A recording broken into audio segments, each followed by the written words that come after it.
แลงสิไปเบิงหมอลำสายขันไปให้เอาศาสตร์ไปปู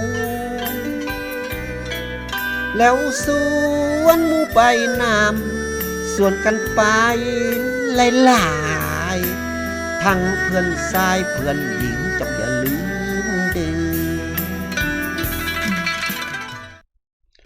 ครับสวัสดีครับพ่อแม่พี่น้องปองไปที่เคารพพ่อใหญ่ซ้อยอีสานศิลป์กสิมาเชิญชวนไปเบิ่งหมอลำคือเก่าเหมือนเดิมเส้นเคยเนาะพี่น้องเนาะ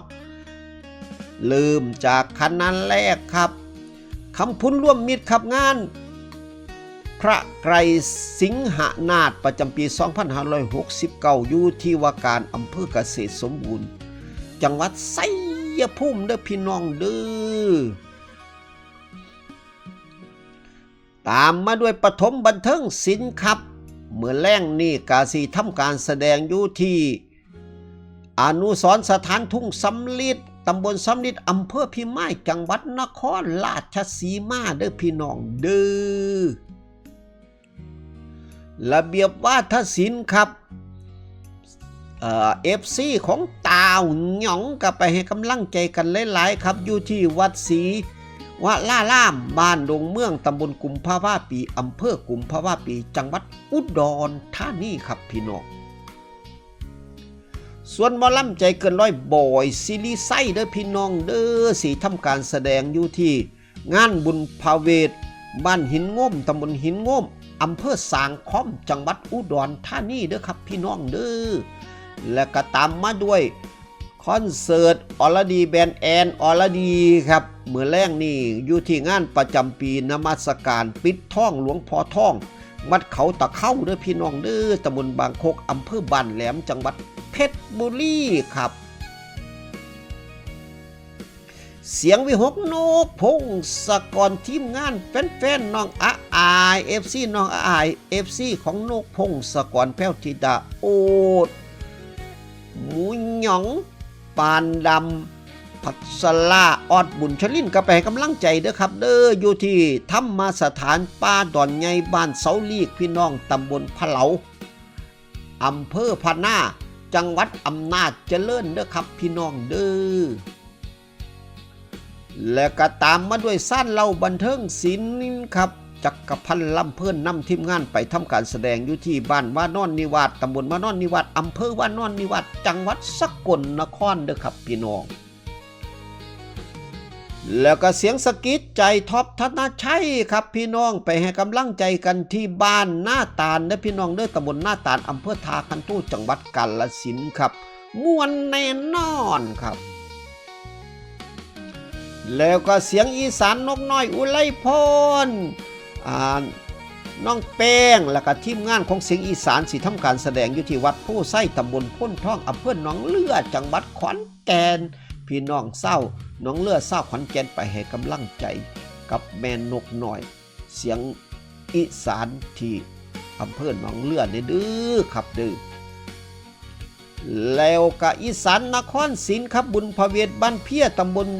น้ำสวยอำเภอเมืองจังหวัดเลยครับเหมือนม่วนแน่นอนครับสำหรับอีสานนครศรีเด้อพี่น้องเด้อตามมาด้วยศิลปินผู้ไทยครับงานนมัสการพระธาตุหน้าดูนเด้อพี่น้องเด้ออำเภอหน้าดูนจังหวัดมหาสารคามทำนองกาเต็นก่อนไปให้กำลังใจย่าพอวีรพงษ์เด้อพี่น้องเด้อคณะศิลปินผู้ไทยนำกันครับเมื่อแรงนี้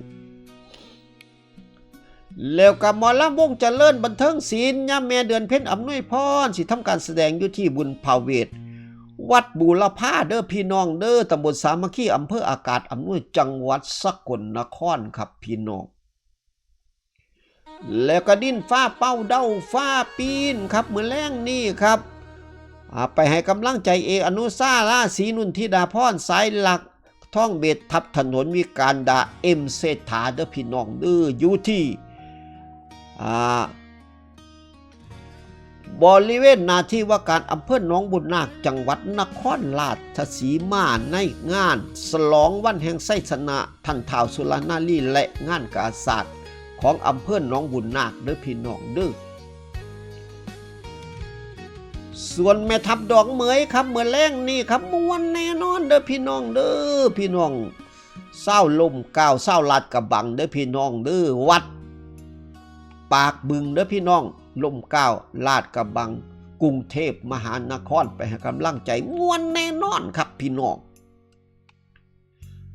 แล้วก็ใบเฟิร์นดาวกระจายครับเมื่อแรงนี่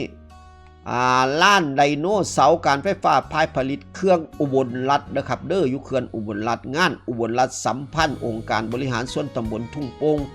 อำเภออุบลรัฐจังหวัดขอนแก่นนำเสนอครับพี่น้องไปให้กำลังใจครับน้องใบเฟิร์นดาวกระจายเทิงผู้งามเทิงมวลและเสียงดีครับแล้วก็มือแรงนี่ครับมาโยลี่ดาวกระจายทีมงานวงดนตรีล่ำซิ่งของมาโยลี่ดาวกระจาย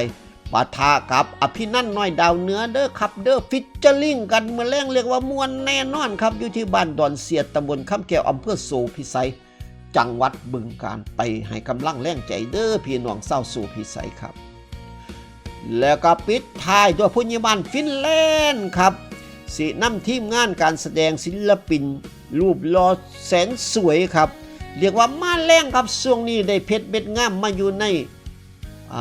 ค่ายเพลงโตเกียวมิวสิกน้องดิวมาแห้งครับช่วงนี้ครับน้องดิวโตเกียวมิวสิกไปเบิ้งนะครับเด้ออยู่ที่ตลาดดีโรจนะอำเภออุทัยจังหวัดพระนครศรีอยุธยาครับต้องโปรโมทให้น้องดิวจักหน่อยเนาะครับเรียกว่าเป็นศิลปินเพชรเม็ดงามเรียกว่าเป็นศิลปินยอดกตัญญูฝากพี่น้องซอยเป็นกำลังใจครับสำหรับมื้อนี้พ่อใหญ่ซอยอีสานศิลป์ก็ฝากไปเพียงเท่านี้มื้อหน้าก็ค่อยมาว่ากันใหม่ขอกล่าวคำว่ามีความสุขหลายๆสวัสดีครับ